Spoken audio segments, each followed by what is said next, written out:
ہمارے چینل میں خوش آمدید۔ چلیں شروع کرتے ہیں آج کی کہانی۔ میرا نام ہنزا ہے۔ میری عمر 22 سال ہے۔ میں اپنے اماں ابا کی بہت لاڈلی بیٹی تھی۔ انہوں نے میری شادی بہت دھوم دھام سے کی تھی۔ میری زندگی بہت اچھی گزر رہی تھی۔ میں بیاہ کر ایک امیر گھر میں گئی تھی، مگر میرے شوہر کا ایک دن اپنے والد سے جھگڑا ہوا تو انہوں نے ہم دونوں میاں بیوی کو گھر سے نکال دیا۔ ہم دونوں نے ایک کرائے پر مکان لیا۔ میرے شوہر نے بہت کوشش کی نوکری کی، مگر اس کے باپ کی وجہ سے اس سے نوکری بھی نہ مل سکی۔ میں نے ایک چھوٹی سی نوکری ڈھونڈی۔ میں دن کو جاتی ایک مال میں، وہاں پر کام کرتی تھی، چیزیں بیچنے والا۔ ہم دونوں ایک گھر کے دوسرے پورشن میں رہتے تھے۔ ہمارے گھر کے نیچے ایک عورت رہتی تھی، وہ اسی کا گھر تھا۔ وہ بہت اچھی تھی، مگر اس کی ایک بات مجھے بہت بری لگتی تھی۔ وہ زیادہ تر غصے میں ہی رہتی تھی۔ مجھ پر تو غصہ نہیں کرتی تھی، مگر زیادہ تر غصے میں ہی رہتی۔ ارد گرد محلے میں کبھی اس کے گھر کوئی نہیں آتا تھا، نہ وہ کسی کے گھر جاتی تھی۔ سارا دن اپنے کمرے میں بند رہتی اور رات ہوتے ہی نہ جانے کدھر چلی جاتی تھی۔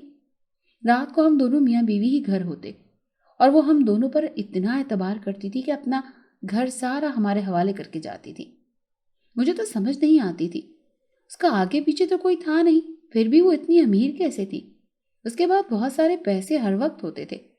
کبھی اس نے ہم سے گھر کا کرایہ نہیں مانگا تھا۔ جب ہم دے دیتے تو وہ لے لیتی۔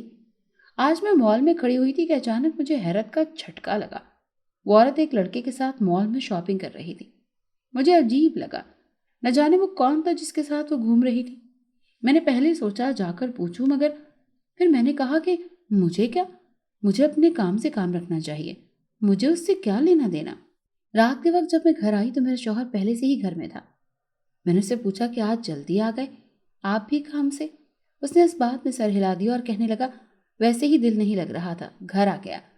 میں نے اپنے شوہر کو گھر آ کر مالکن کے بارے میں بتایا تو اس نے اتنے آرام سے کہہ دیا کہ اس سے ہمیں کیا لینے دینا، وہ جو مرضی کرے، ہم کون ہوتے ہیں کچھ بھی کہنے والے۔ میں اپنے شوہر کا رویہ دیکھ رہی تھی۔ آج نہ جانے کیوں وہ غصے میں لگ رہا تھا۔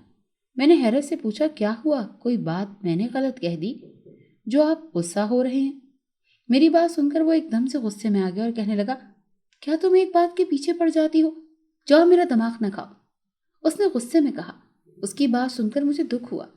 کتنے آرام سے اس سے بات کی تھی میں نے، مگر نہ جانے اسے کیا ہو گیا تھا جو وہ ایسے غصے میں بات کر رہا تھا۔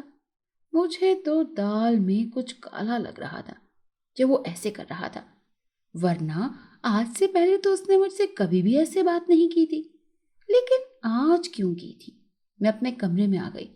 مجھ سے کبھی کسی نے اونچی آواز میں بات نہیں کی تھی۔ میں بہت لاڈلی تھی، مگر اس شخص کے پاس آ کر تو میں رول ہی گئی تھی، مگر پھر بھی میں نے کبھی گلہ نہ کیا تھا۔ مگر آج جیسے مجھ سے غصے میں بات کی تھی، مجھے دکھ ہوا تھا۔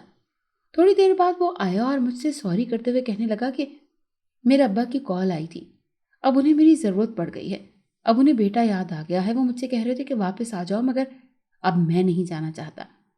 میں نے اسے سمجھایا کہ اگر آپ کے ابا کہہ رہے ہیں تو واپس چلے جاتے ہیں، انہیں احساس ہو گیا ہے۔